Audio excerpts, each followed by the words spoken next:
Good morning students. बेटा last जो हमने टॉपिक किया था that was rule of debit and credit.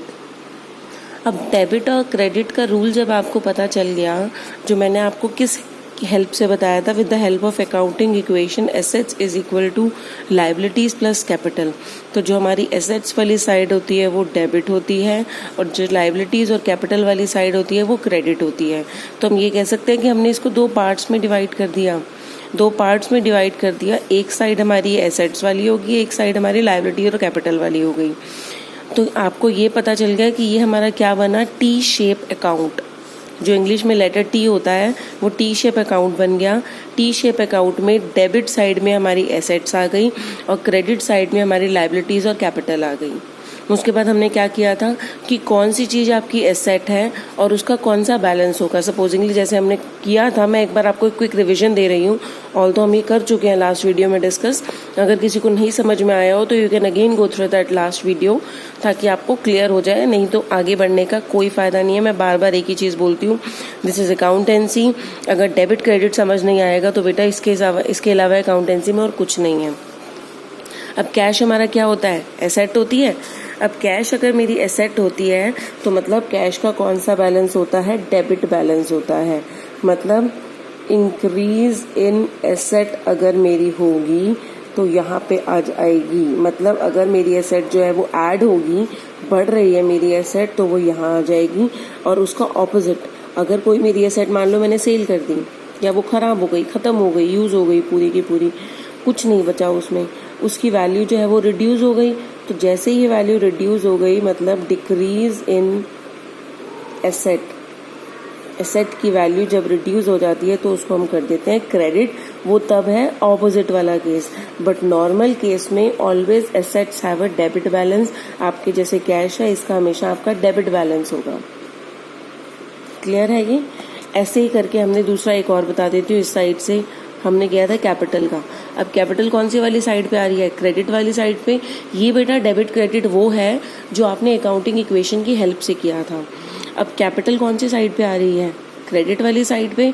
मतलब इंक्रीज इन कैपिटल। कैपिटल अगर आपकी इंक्रीज हो रही है, अगर आपकी कैपिटल इंक्रीज हो रही है, ऐड हो रही है कैपिटल, तो वो क्रेडिट होगी। और उसका ऑपोजिट, अगर आपकी कैपिटल रिड्यूस हो रही है। अब रिड्यूस किस केस में हो सकती है, एक वर्ड जो हमने ऑलरेडी किया हुआ है, ड्रॉइंग्स। जब प्रोप्राइटर या ऑनर ऑफ द बिजनेस जो है वो बिजनेस से पैसा निकाल कर ले जाता है, कैपिटल रिड्यूस हो जाएगी, तो उसको हम क्या कर देते हैं, डेबिट। ये एक एग्जाम्पल था सिर्फ। तो मतलब कह सकते हो डिक्रीज इन कैपिटल अगर आपका होगा तो वो आपका डेबिट हो जाएगा। Otherwise capital always have a credit balance. और ये आपका ऑपोजिट वाली साइड हो गई। क्लियर है? ऐसे मैंने बाकी सारी एसेट्स और लायबिलिटीज़ का जो आपकी अकाउंटिंग इक्वेशन में आती है मैंने बताया था। बेटा अगर फिर भी नहीं समझ में आया तो दोबारा उस वीडियो को देखो। नहीं समझ में आता है तो ask me, but concepts clear करके चलो। रटने की ज़रूरत नहीं है कि किसी चीज़ को डेबिट क्यों करते हैं और हम किसी चीज़ को क्रेडिट क्यों करते हैं। अब देखते हैं question. Open T shape account for furniture and write the following on the proper side. अब open a T shape account for furniture. तो अब टी शेप अकाउंट जब आपने खोलना है तो उस केस में हमें ये पता है टी शेप अकाउंट होता क्या है। अब उसके बाद क्या करेंगे, फर्नीचर अकाउंट। अकाउंट को बेटा हम ऐसे भी लिखते हैं A/C या फिर पूरा furniture account. Furniture account you have to be very neat in making the accounts. अभी मेरे लिए it's not possible to make it very neat because I am holding phone in my one hand and using pen from my other hand. तो इसीलिए मेरे लिए शायद इतना difficult हो सकता है, बट आप लोगों के लिए नहीं होना चाहिए। आप लोग जब भी करोगे तो आपने हमेशा पूरा प्रॉपर स्केल से इसको लाइन लगानी है, प्रॉपरली करना है उसको। ये हमारा रुपीज़ का कॉलम हो गया और ये हमारे यहाँ पे हम लिखते हैं पर्टिकुलर्स। ये बनता है बेटा हमारा टी शेप अकाउंट। अब टी शेप किस फॉर्म में आप लोग पूछोगी, तो ये हेड हो गया और ये मेरा ये हो गया। This is just to explain you.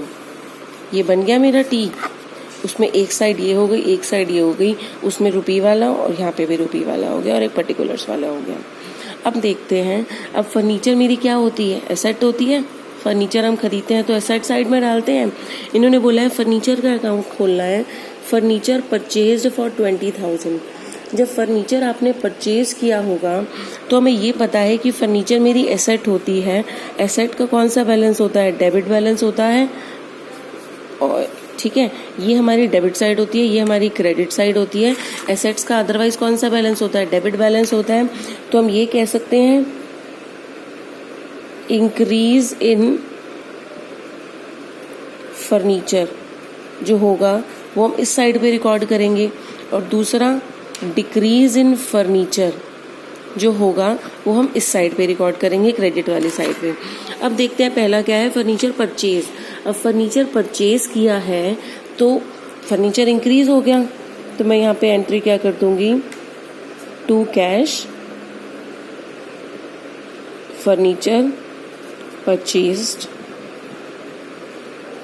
20,000 rupees लिख दिया मैंने। उसके बाद वो बोल रहे हैं ये टू कैश वाला लॉजिक अभी आपको समझने की ज़रूरत नहीं है, ये जब हम जनरल एंट्री करेंगे तो आपको क्लियर हो जाएगा। फिलहाल you just need to understand this T shape accounting, कि कोई भी जिस भी टाइप का अकाउंट है उसके अकॉर्डिंग उसकी डेबिट साइड पे रिकॉर्ड करना है या क्रेडिट पे रिकॉर्ड करना है, आपको ये समझने की ज़रूरत है। अब अगला वो बोल रहा है फर्नीचर सोल्ड कॉस्टिंग 5,000 रुपये।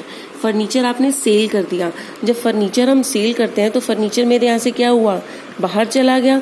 तो फर्नीचर जब बाहर चला जाएगा तो मतलब क्या हुआ,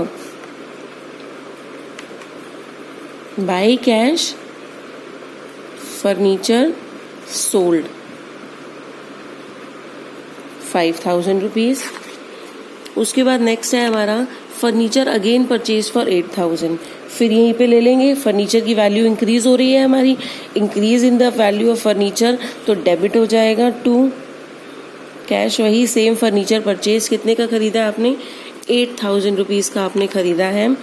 बेटा अकाउंट्स में you have to be very careful. I don't want to see any of your notebook जिसमें आपकी ऐसे ना रिकॉर्डेड हो। अकाउंट्स में सारा खेल ही आपका यही है जहाँ पे आपने रिकॉर्ड ऐसे करना है, वंस के नीचे वंस, टेंस के नीचे टेंस, 100 के नीचे 100, 1000 के नीचे 1000, ऐसे ही रिकॉर्ड होना चाहिए सारी। कभी भी कहीं पे भी आप रिकॉर्ड कर रहे हो, नहीं तो अकाउंट्स में बहुत ज़्यादा मार खाओगे आप लोग। उसके बाद है next, old furniture discarded for 2500। Furniture आपने डिस्कार्ड मतलब होता है उसको फेंक देना, अब आपके यूज़ का नहीं रहा, तो वो फर्नीचर मेरे यहाँ से चला गया। फिर वही बाय कैश फर्नीचर, यहाँ पे हम लिख देंगे डिस्कार्डेड। कितने का डिस्कार्ड किया है, 2500 का, 2500 मैंने यहाँ रिकॉर्ड कर दिया।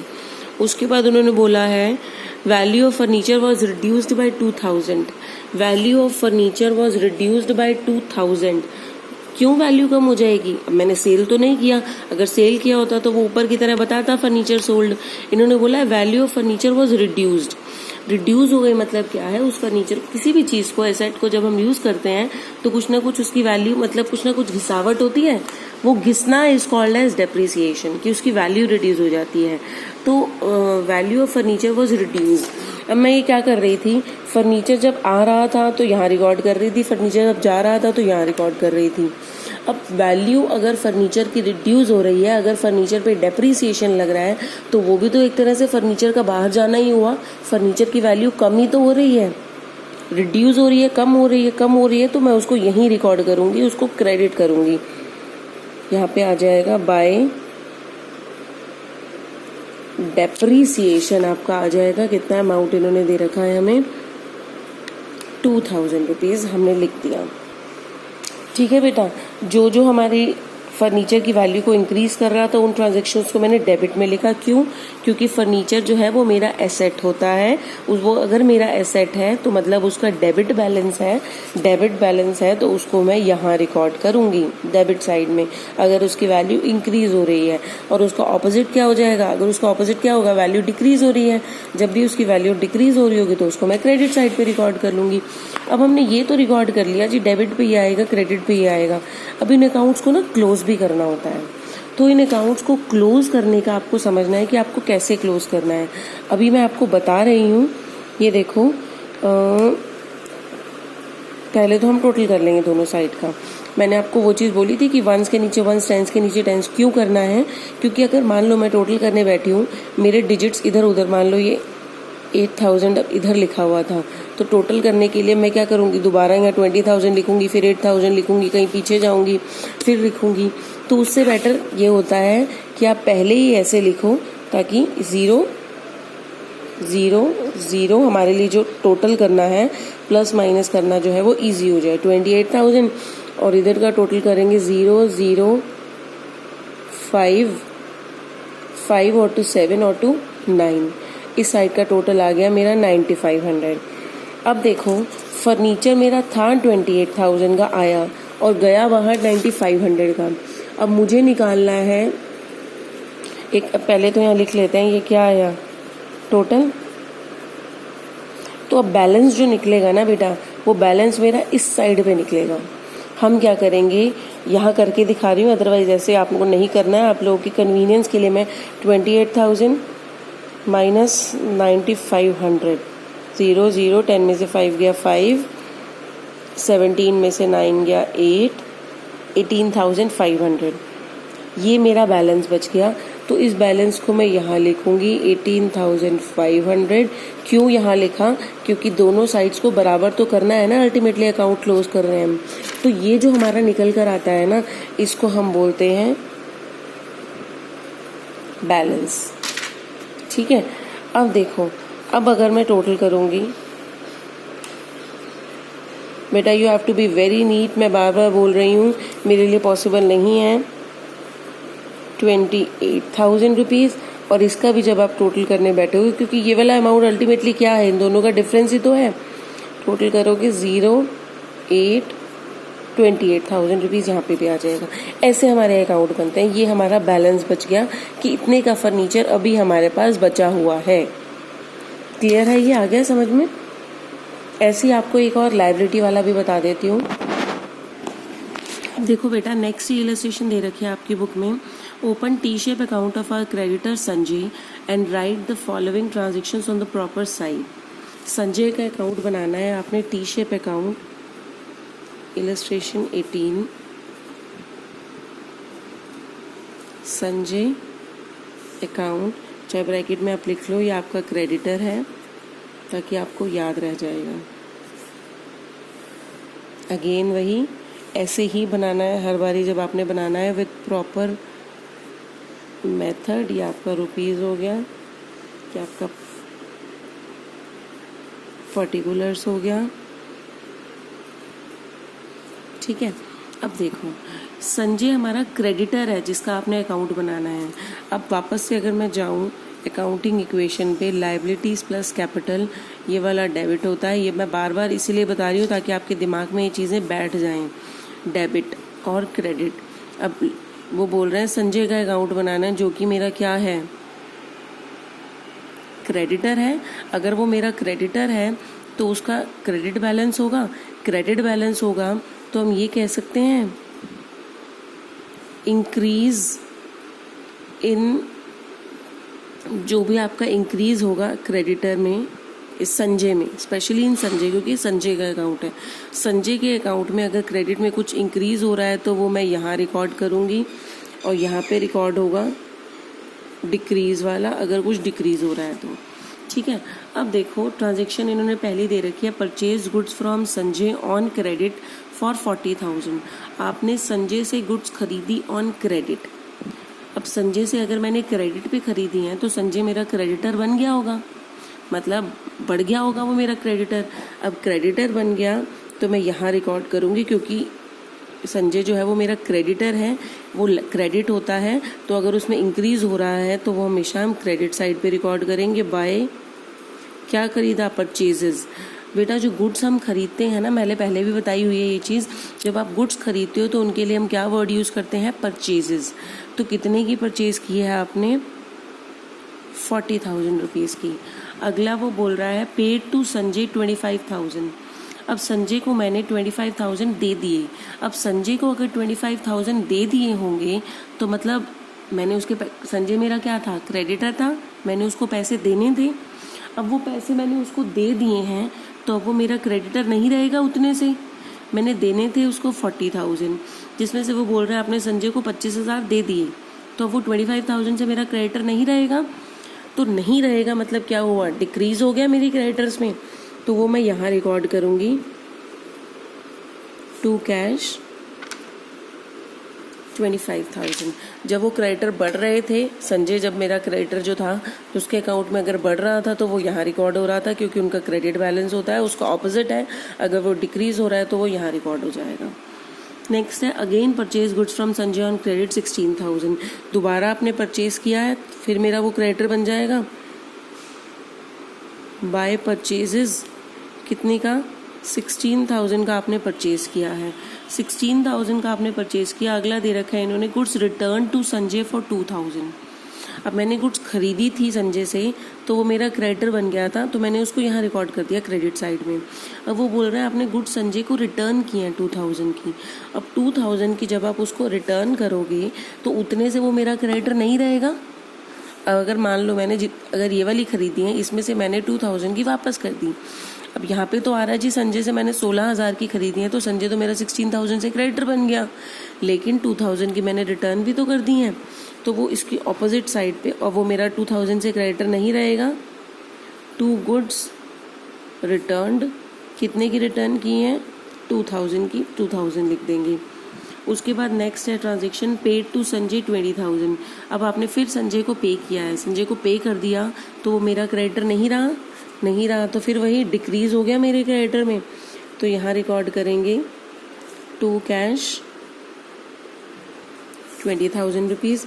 फिर वही सेम प्रोसेस टोटल करेंगे इन लोगों का, ये 27 आ गया, नेक्स्ट इज 4, और यहाँ पे आ जाएगा हमारा 006556।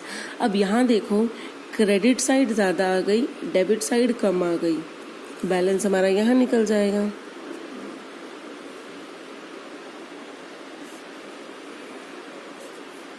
$56,000 बेटा ये बार बार पीछे ही करनी है कैलकुलेशन, या साइड में कोई रफ अपना एरिया बनाकर या रफ पेपर लेकर, कभी भी ऐसे नहीं करनी है। मेरे लिए इस टाइम पे पॉसिबल नहीं है, तभी मैं नहीं कर पा रही हूँ। 16 में से 7 गया आपका 9, एंड 4 में से 4 गया 0, 9,000 रुपीज़। तो मेरा जो बैलेंस बचा 9,000 रुपीज़ का, ये तो मेरा आया था इस साइड का टोटल, ये मेरा आया था इस साइड का टोटल, ये मेरा निकल कर आया बैलेंस। अब टोटल लिख देंगे, अगर आप टोटल करके देखो तो 9 और 7 16, 56। अल्टीमेटली ये बैलेंस निकालना होता है। जब भी आप किसी भी अकाउंट को क्लोज कर रहे हो, अल्टीमेटली बैलेंस निकालना होता है, चाहे वो इस साइड बच रहा हो चाहे वो इस साइड बच रहा हो। पिछले क्वेश्चन में जब हमने एसेट बनाई थी तो हमारा बैलेंस जो है वो इस साइड बच रहा था। क्यों? क्योंकि ये हमारी एसेट थी, तो बैलेंस हमारा इधर बच रहा था, क्योंकि ये वाली साइड ज़्यादा थी हमारी। और यहाँ पे ये हमारा क्रेडिटर था तो क्रेडिट किया था, तो ये लायबिलिटी है हमारी, तो बैलेंस हमारा इसकी ऑपोजिट साइड में बच रहा है यहाँ पे। क्लियर है ये?